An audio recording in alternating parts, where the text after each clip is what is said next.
Over the past few years, I have asked you guys to give me a rating and review. And if you've done that, thank you so much. I really appreciate it. It's so helpful.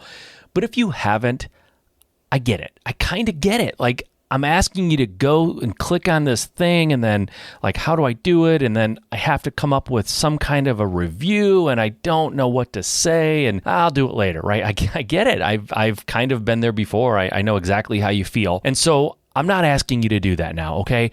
What I'm asking you to do now is so easy. Anybody can do it, and it literally takes like 1 second. Go into whatever you're listening to, whether it's Apple Podcast or Spotify or whatever platform you're listening on. They all have it. And just click on the subscribe button. Just subscribe. It takes 1 second. You don't have to be creative. You don't have to come up with a review and write it all out and, be self-conscious about it. Just hit that subscribe button. That would be so impactful for me. And if you're enjoying this and getting a lot out of it, that would mean the world to me. It really would. And it's so easy. Anyone can do it. Like, let's literally stop listening right now. Stop listening. Go and do it. That's how much it means to me. Nobody ever asks you to leave their show and stop listening for anything. But I'm asking you to stop listening right now. Go and just quickly subscribe. Come right back and take a listen. That would mean the world to me. I would really appreciate it. You guys are awesome. And I really appreciate it. Thanks. Most of us as entrepreneurs, we get excited about finding deals. We get excited about renovating a property. We get excited about renting it out, or we get excited about flipping it and making money. All these parts of our business get us really excited. The part of our business that does not get us excited, and I will put myself in this category like times 10, is legal paperwork, going on the government website and downloading some form and then faxing it in or emailing it in. You're listening to the Just Start Real Estate Podcast. If you're serious about your real estate investing business and need real answers, you are in the right place. And now, your host, Mike Simmons. All right, thank you for being here today. I appreciate it. Thanks for showing up. There are so many options for you in the world to take your attention away, and you guys are here, and that is so awesome. I have another great Q&A replay for you guys. I do these Q&As for you on Wednesdays at 7 p.m. Eastern, 4 p.m. Pacific. I am on Facebook. I am on LinkedIn. I am on Twitter. I am on YouTube and also on Instagram a lot of times. Instagram's a little different story, but they make it a little tough to go live sometimes. So but I'm all over the place on Wednesdays at 7, answering questions for you, specifically to help you in your business and to move you forward. So you should check that out live on Wednesdays at 7, whatever platform you like to hop on is totally fine. Or you can listen to it here, and that's totally awesome too. I appreciate you being here. I had a good Q&A. We discussed the BRRRR strategy and how that is different from conventional buy and hold. We talked about remote work environments and when it may be appropriate to show up in person or have an in-person type of event. We talked about a new wholesaler and whether or not they should create the LLC before their first deal or after they've done a few deals. And I had a lot of thoughts on that one. I have a very strong stance on that. And also, a new flipper that is struggling to get deals because they feel like they need a contractor every time they go and make an offer, and the contractor process makes it slow, and they're just missing out on all the deals. And so we talked about that. And we also talked about when you hire your team, like, does everybody get their own role? Should people be wearing multiple hats in your company? How does that look? What does that look like? And so we talked about that too. That was a live question. We talked about websites and things. So lots of stuff packed into this like 35-minute-ish episode. I hope you guys enjoy it. I hope you love it. Like I said, I'd love to see you live on Wednesdays. If not, I'll be here every Thursday replaying them for you so you still get the benefit of it. All right, guys, here we go. My latest Q&A. All right, I am live with you guys here. Thanks for joining me on another Q&A, live Q&A. If it's live, if you're here right now. If you're listening to this after today, which is Wednesday, the 18th at 7 p.m. Eastern, 4 p.m. Pacific, then I'm recorded. But I do this live every Wednesday at 7, so you should tune in so you could ask me questions directly and get an answer, and we can have a conversation. But If you're here listening to it on replay, if you're listening to this on my podcast, the Just Start Real Estate podcast, then welcome to you as well. I'm excited to be here with you guys. Lots of big stuff happening in my business, but today it's for you guys and your business. But I will say, if you go to, this is brand new, by the way, this is like hot off the presses, brand new giveaway that I've made. I created a very comprehensive but smallish course. It's a 5-video series course that you can download, and it's 100% free.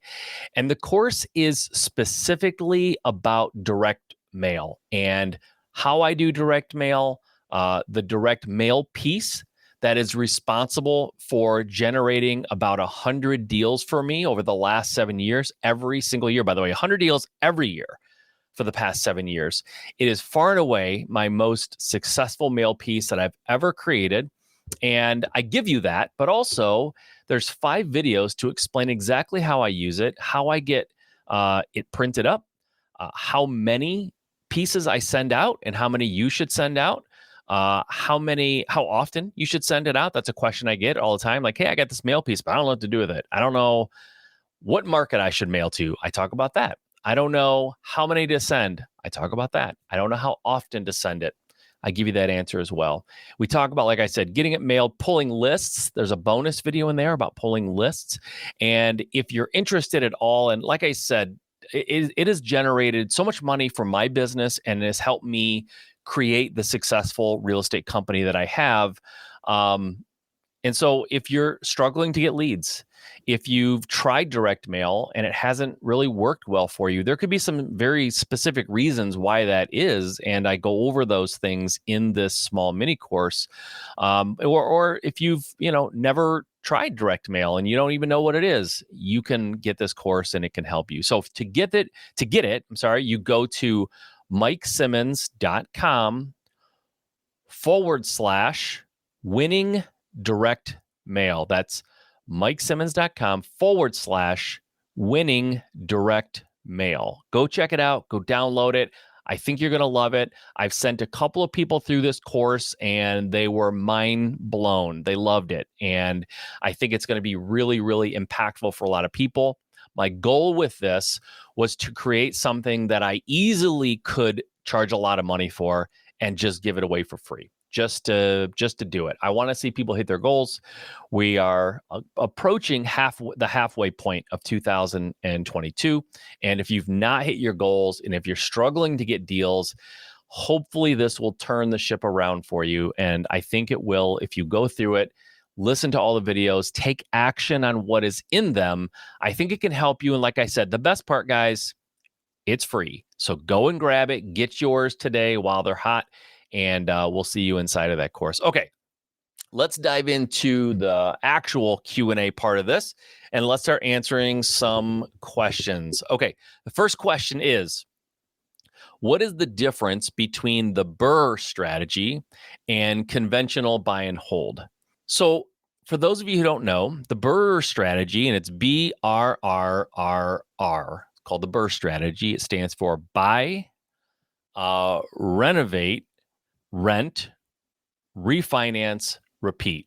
Okay, so it's buy and hold. So how is it different than conventional buy and hold? Well, with the BRRRR strategy, the strategy is you get the money for the property, and after you renovate it, rent it, you refinance to get your money out, and you take that same money and you move it into the next one. And then you rinse and repeat. You do that again, and then you get the money out and you go to the next one. And that's the BRRRR strategy. Conventional buy and hold is, if you want to go real conventional, it's I go to the bank, I talk to a loan manager or a loan officer at the bank, and I say, I want to buy an investment property. And they say, okay, we have an investment loan that we can give to you. You have to put 20% down. You need this credit score, and you get the loan. You buy the property. A lot of times they're not going to loan you the money for the renovation. So you've got to kind of scrape together the money for the renovation any way you can. And you renovate the property and you get it rented. And then you go back to the bank and you say, I did that one. Now I want another loan, a different loan, a separate loan. And I'm going to go do the second property. And then they give you a loan for that. And typically the bank will do that, I think 9 or 10 times. It changes over time, but I think like you can do like 9, I think, properties in your personal name, rental properties. And every time you go back to the bank, you're getting a new loan, and the original loan stays with whatever house you had it loaned to you for. So house one has a loan, that loan stays in place until you sell that property or until you pay off the loan. With the BRRRR strategy, you're taking that money out every time. You're refinancing the original money that you had. And so you basically, let's just say for the sake of argument or the sake of using numbers, I have $100,000. That $100,000 will let me buy and renovate a house. And then when I go to take that money out, I put a new loan on that house from the bank or from some other lender. And I take my original money out and I buy the next one, right? So we're sort of getting a loan after it's renovated, after it's rented, then we go get a loan, not the other way around. Conventionally, you get the loan first, and that's how you buy it and maybe renovate it too. So that's the biggest difference. The great thing about the BRRRR strategy is you can take that original investment and just keep using it to buy new houses. Once you get the one renovated and rented, you take it out and you use that money to buy the next house. So you really just need like that one lump of money, and that allows you to buy all your houses going forward. And then you're just refinancing and putting new money into it when you leave. So that's the difference between the BRRRR strategy and conventional buy and hold. Let's hop on to the next question. Next question is, I am struggling in our current remote work environment. Do you think it is appropriate for me to recommend to my boss that we do some more in-person get-togethers? That's interesting. I don't know this person asking the question. Honestly, I don't know if they're in real estate. I mean, anyone could be asking this question in any industry, pretty much. Yeah, I think it's absolutely appropriate for your. I think your boss is, if you are a local company, right? I'm assuming what's happening here is you're local. You guys used to work in an office. COVID hit, everybody went remote, and your company just hasn't gone back to in person. They're still doing remote. A lot of companies have done that because they realized, oh, we don't have the overhead that we used to have with bringing people in the office. We don't need this big office. We don't need to heat it. We don't need to keep the electricity on. We don't need all of this. So we're going to stay remote. We kind of did that. My company, we were in person. We had an office space, and everybody went there every day. The only difference is we actually got out of our office space and decided to go remote before COVID ever hit. Before anybody knew what COVID-19 was, we got out of there and we decided to go remote. And then COVID hit, and then everybody was remote anyway. So I don't know if we are if we are great at telling the future or if we got lucky. I'm thinking we got lucky because nobody knew what was going to happen.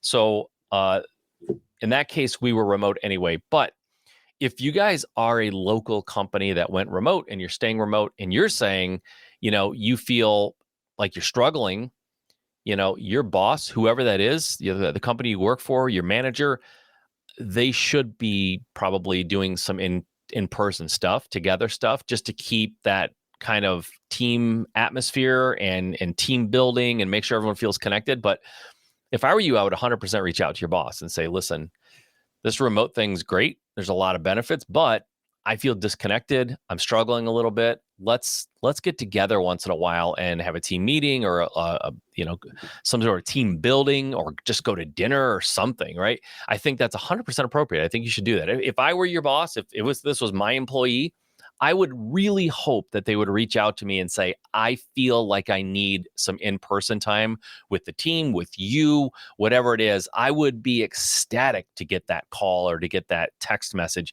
because that's huge. That's great feedback. And so I think you should absolutely do that. And if they don't want to do it, or they refuse, or for some reason that upsets them, that's not a good manager. That is not a good leader of people that you're talking to. So I think it's absolutely appropriate. And I think you should do it immediately. Like I would send them an email or text them or call them first thing in the morning and tell them that's what you think. I think it's a great thing. Okay, let's go to the next question. By the way, guys, if you're logged on and you have a question, please ask, jump in here. I will give you priority over all the questions that I got throughout the week. And that's what I do. I come on here and answer the questions that I get throughout the week. If no one has questions live, it's totally fine. We just answer the questions that we got during the week. So let's go on to the next question. The next question is, I would like to begin wholesaling. Should I create an LLC before my first deal or wait after my first couple to see if this is a strategic fit for me? Oh, dear gosh. That is a good question. But I would emphatically tell you, I would not worry about forming an LLC before you do your first deal. Now, let me just be real clear here, guys. I am not a lawyer. I am not giving legal advice. Okay. And I'm not a CPA. I am not giving you tax advice. What I am giving you is practical advice. And I'm giving you advice from someone who has seen people have this question and everything go off the rails and nothing really happens because they keep thinking they have all these hurdles that they put in front of themselves that they have to do before they do their first deal. Forming an LLC, that's one that stops people ultimately, because then most of us as entrepreneurs, we get excited about finding deals. We get excited about renovating a property. We get excited about renting it out, or we get excited about flipping it and making money. All these parts of our business get us really excited. The part of our business that does not get us excited, and I will put myself in this category like times 10, is legal paperwork, going on the government website and downloading some form and then faxing it in or emailing it in, getting an EIN, going to the federal site to get, your federal tax ID, like all this stuff. Like, you put that stuff in front of me and I will find every excuse in the world to not do it. Every excuse. And right now, my assistant is on in the background here, probably laughing because I will 100% avoid the tiniest little chore if it sounds like paperwork or filling out a form or going to a website, a government website, and trying to find, I hate that stuff. And it does derail us as entrepreneurs because most of us don't like that kind of work. So, should you have an LLC when you're running a business and you're doing deals? Of course, you need to have an entity. But I say do your first deal because you will demystify this whole real estate thing. You do your first wholesale deal and you make $10,000, $15,000, $20,000, depending on what market you're in. And then getting that LLC, you'll do it in a snap because you understand the pot of gold at the end of the rainbow if you go and get that done. So don't put that in front of you. Sure, could something go wrong if you don't? Of course, something can go wrong when you wake up in the morning. You could step out of bed and twist your back and be in traction the next day. You could go get in your car and you could get in a car wreck, get in a plane wreck, right? Something bad can always happen. That's a horrible excuse for not doing something or doing something, right? So in this case, I say go do your first wholesale deal.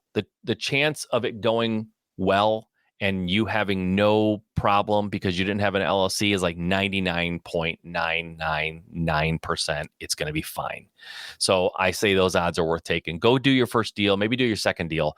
If you like it, if you know you're going to keep doing it, if it's exciting for you, go get your LLC. But I'm telling you, go to the state website like at night, at midnight or 11 o'clock, like once you're done working. Then you go to the website, fill out the form, send it in, whatever you got to do. Don't do that in the middle of the day as a replacement for actually going out and finding deals. You should be going out, finding deals, finding buyers if you're a wholesaler, and maybe even raising money potentially. Those activities are important, and that's what you should be doing during the bulk of the time you're spending on your business. Finding deals, finding buyers. If you're a rehabber, finding good contractors, raising money. driving leads into your business, like that's activity for the owner of a small business. That's what you should be focused on. The LLC, do it in your spare time. It takes 5 to 10 minutes. Nowadays everything's online. You can just fill the thing out online, usually submit it online. Like, do it in your spare time, do it at night, do it, first thing in the morning before you start work. Like, don't let that get in the way of doing deals and making money. You're not a real estate investor until you do at least one deal. And having an LLC does not make you a business owner. Making money and driving, revenue into your company, that makes you a business person. So, man, the LLC thing, you do need it. You do need it eventually. I say go do your first deal, maybe do your second deal, and then evaluate. Are you going to keep doing this? Because if you do 2 deals and you make that money, you'll hurry up and get the LLC done. You'll see the urgency and the reason to get it done quickly and get it off your plate and move on to like money making activities. So yeah, you need it. I say do a couple deals first. Personally, I'm not a lawyer, not a CPA, right? They would argue, a lawyer would for sure argue differently. CPA might argue differently too, but the negatives are not outweighed by the extreme positives of going out and doing the deal. So I will emphatically tell you, from a practical standpoint and from someone who's seen this go wrong and go the other way, I need an LLC, I need a website, I need business cards, like all these things people put in front of actual activity that drives money. Don't be that person. So yeah, that's my answer to that one. Some people may not like it, but that's the answer. Okay, next question, please. Next question. We are new flippers and feel like we need to have a contractor give us a repair estimate to evaluate the deal properly. But to get this coordinated takes time, and we've lost several deals. Any advice? Yes, stop doing that. You are right. It is more, it's more comfortable. It might be a little safer to have a contractor quote it first. But the reality is, in this market, you just don't have that kind of time. And so what I would do is either send the pictures of the property, because I'm assuming that you have pictures to look at. If you're buying from a wholesaler, if they should have pictures for you. If you're buying off the MLS, they definitely have pictures for you. And I would find a contractor, meet with them, call them, talk to them on the phone, whatever, and say, listen, I'm an investor. I need someone to give me a high level, kind of surface level quote on a job that I might be making an offer on. And I'm wondering if you're interested in doing that. I would send you pictures, and I'm not going to hold you to the quote. I just want an educated guess on what it would cost, and go that route and ask someone to just look at pictures and give you like a desktop quote, basically. Otherwise, what you need to do is talk to the other like investors in your area and find out what they're paying per square foot for the renovations they're doing. My guess is, depending on your market, you're going to be somewhere in the $25 to $30 a square foot range. And $25 to $30 a square foot, I'm probably closer to like 22 or 23. And some of it depends on the contractors you get and how, competitive their pricing is. But to be safe, I would say $25 to $30 a square foot. And that will cover all the cosmetic stuff: new kitchen, new bath, new floors, paint, new hardware, new lights. And I would say that should also cover one bigger ticket item, like a roof or windows or HVAC. Windows, I don't know, maybe not windows, but like a HVAC, like air conditioner, heater, roof, maybe windows it would cover, something like that. You can add in one of those things, not all of them, one of those things. So all cosmetics: kitchen, bath, floor, paint, hardware, lights, base molding, like everything you would do to renovate the inside of a house, and then add one other bigger ticket item. And that's typically what $25 to $30 a square foot will cover. If it needs a roof and windows and heater and air conditioning, now you're talking a different number. But unless whoever you're buying it from tells you that you need all of those things, there's a good chance you don't need all those things. There's a good chance you need one of those things, or maybe a couple of those things, but usually not all of them, unless the house is just like a disaster, like a total dumpster fire.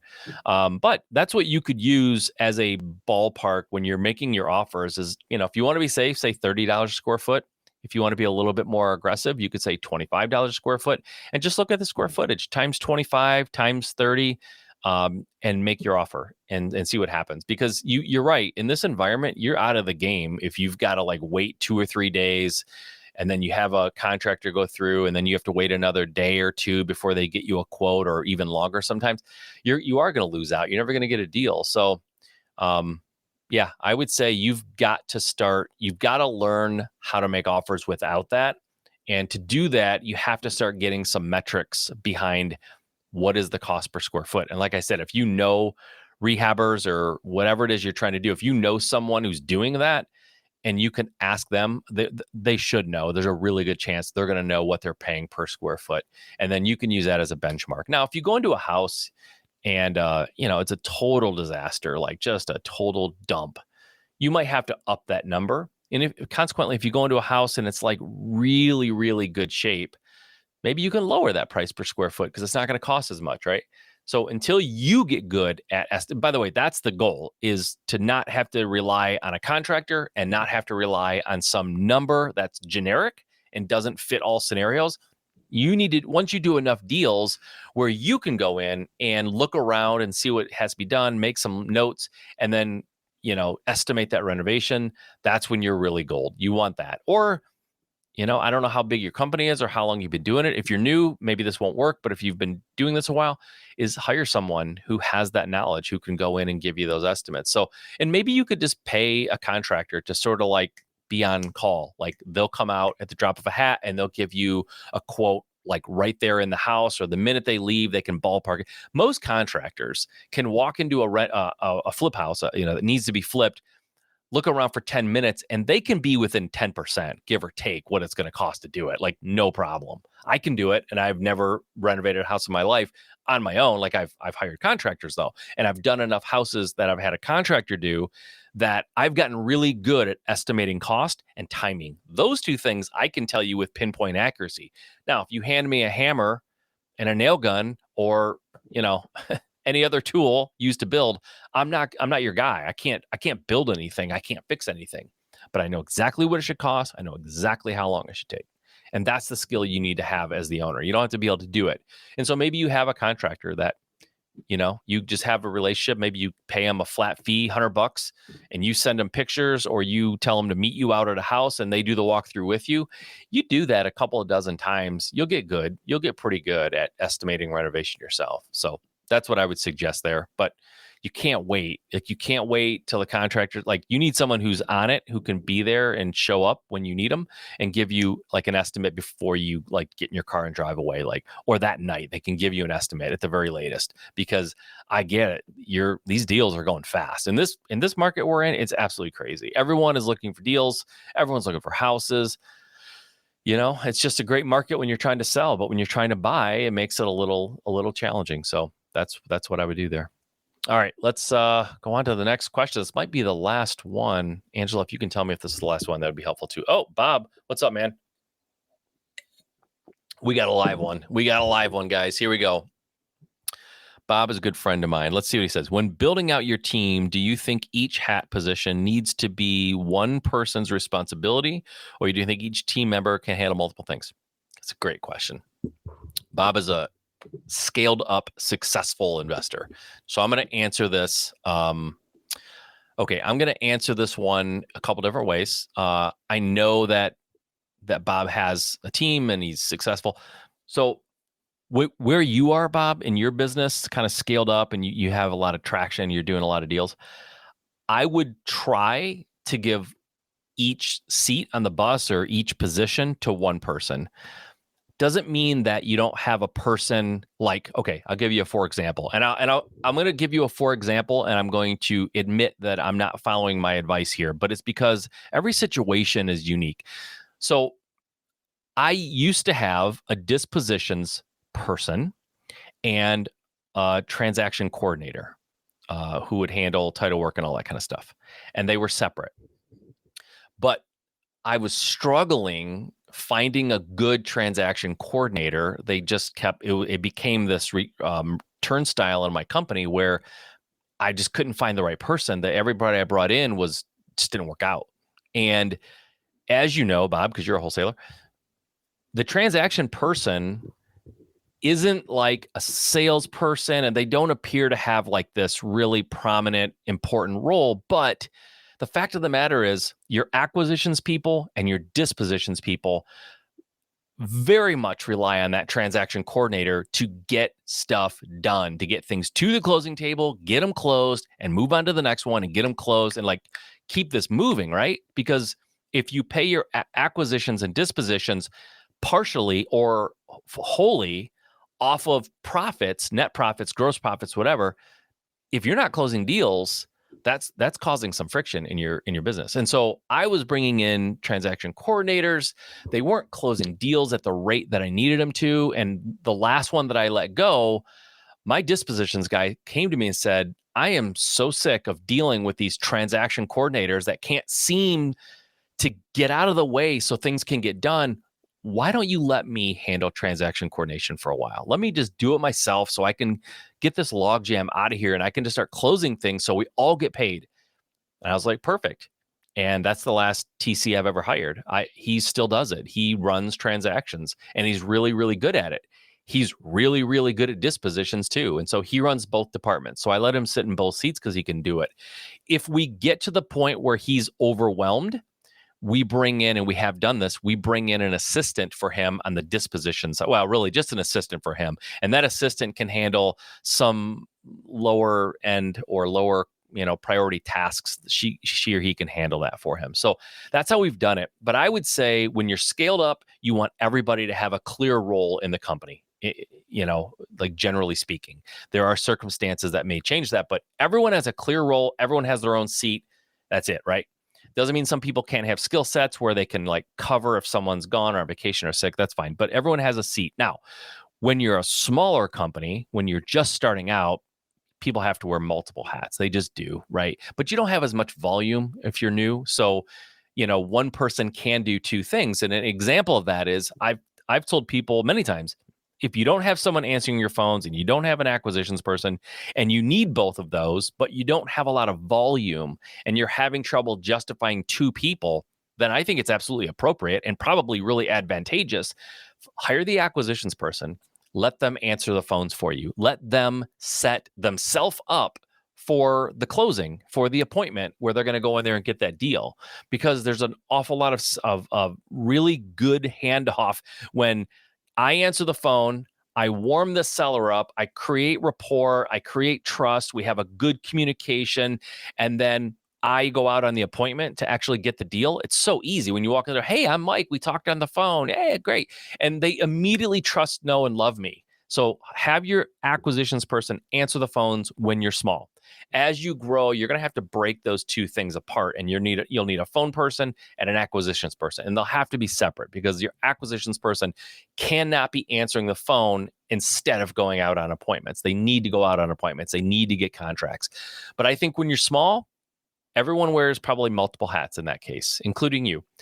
As you grow your business and you start scaling up, then everybody has their own seat on the bus. Okay. Yeah. So that was your example. Yeah. Have a TC also work as dispo. 100%. But I would never, Bob, never have a TC person do dispo. I would have a dispo person do TC, if that makes sense, right? So you don't, because the personality profile or the prototype for a transaction coordinator is not going to be the right personality profile for a dispositions person. Okay. A dispositions person profile is not necessarily ideal for TC, but they can do it. I would really rather have a dispo person do transaction coordination than the other way around. Okay. And it goes for the front end too. When you talk about like a phone person and an acquisitions person, a phone person isn't necessarily, and probably in most cases will not be, a good acquisitions person, but a good acquisitions person can absolutely do the job of a phone person. It just works that way. I've seen it both ways, and that's how it works. So thanks for the question. That's a good question though. Really good question. Okay. If there's anything else live, I will answer it. If there's nothing else live, I think we're going to call it tonight. Bob, if you're there and you have another follow-up question, I'm all ears, brother. But if not, then I think we may call it. I'm not seeing anything. Bob going once. Bob going twice. Done. All right, guys, that's it for this week. Listen, like I said, one more. Here we go. Oh, that was so close, Nick. Just in the nick of time, Nick. No pun intended. No, Bob. You're the man, Bob. We need to catch up, by the way, Bob. You need to give me a call. We need to chat. Nothing important. I just haven't talked to you in a while, so we need to chat. But okay, Nick, I'm ready. You said one more. I'm ready. You're probably typing away, but let's see what you got. All right, I'm going to take a drink while he's typing. Hurry up and type. Hurry up. By the way, guys, real quick, I talked about it in the beginning, and if you haven't been here since the beginning, if you go to MikeSimmons.com/winning direct mail, all one word, obviously, MikeSimmons.com/winning direct mail. If you go there you go. It's on the screen if you're watching. I have developed a brand new direct mail course. It's a 5-video course that is 100% free. You can just go there, sign up, and start using it. It will help you with direct mail if you're struggling at all. If you're not struggling, Bob, you could be an example of this. It still might be helpful for you. So go check it out. But if you're struggling or you've never done direct mail, then you definitely should go get it. Okay. Nick's question is, let's see here. Recommended wholesalers website. Nick, if you're asking me who you should use for your website, I think that's what you're asking. Then we use Carrot. If you go to carrot.com, that's who we use for our website. I've used other website hosts or people who kind of compete with Carrot. I've used them, and I don't like them as much. Carrot is fantastic. And there you go. I just put it up in the chat there. Carrot's great. I would highly recommend them. I've actually interviewed the owner of the company. I have a lot of friends who use their product as well, who say the same thing. They love it. I have been in there quite a bit lately because we've been doing some custom stuff, some custom landing pages, and it's very easy to use. I'm creating them myself, and it's easy to update. It's easy to use. It's very SEO optimized. We started getting more organic traffic when we started using Carrot than we ever had before we started using them.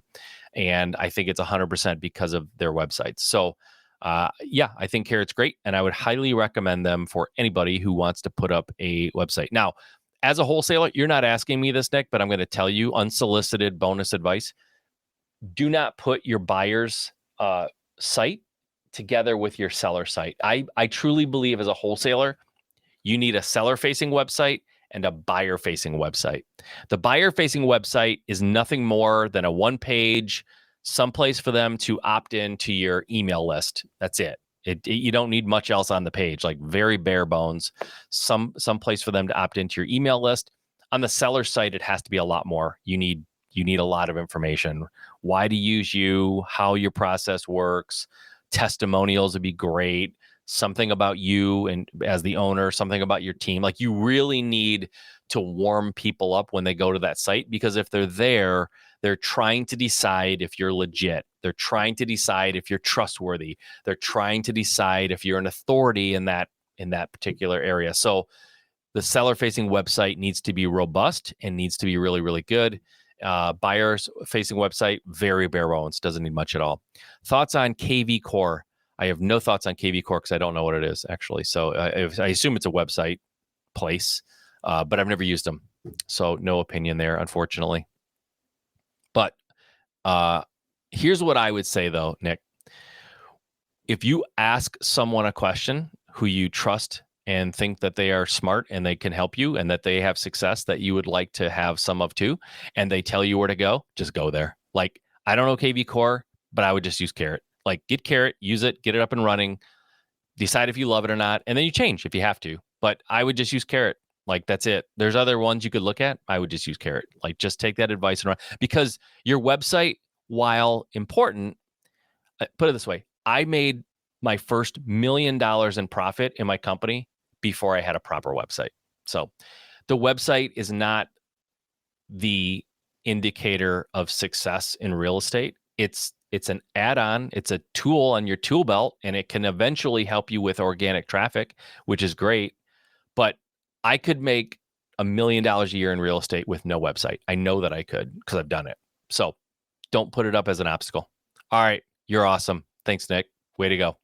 Okay, guys, that's it for this week. I appreciate you. Thanks for tuning in live if you were here. I know there's a lot of flies on the wall situation sometimes on these. So people who are just listening in don't have questions, totally fine. But if you want to ever listen to this on replay, you can go to my podcast, which is called Just Start Real Estate. Go there, check it out. If you want to get that free direct mail course, go to MikeSimmons.com/winning direct mail. All right, guys, that is it for this week. I enjoyed having you here, and I will see you again next week.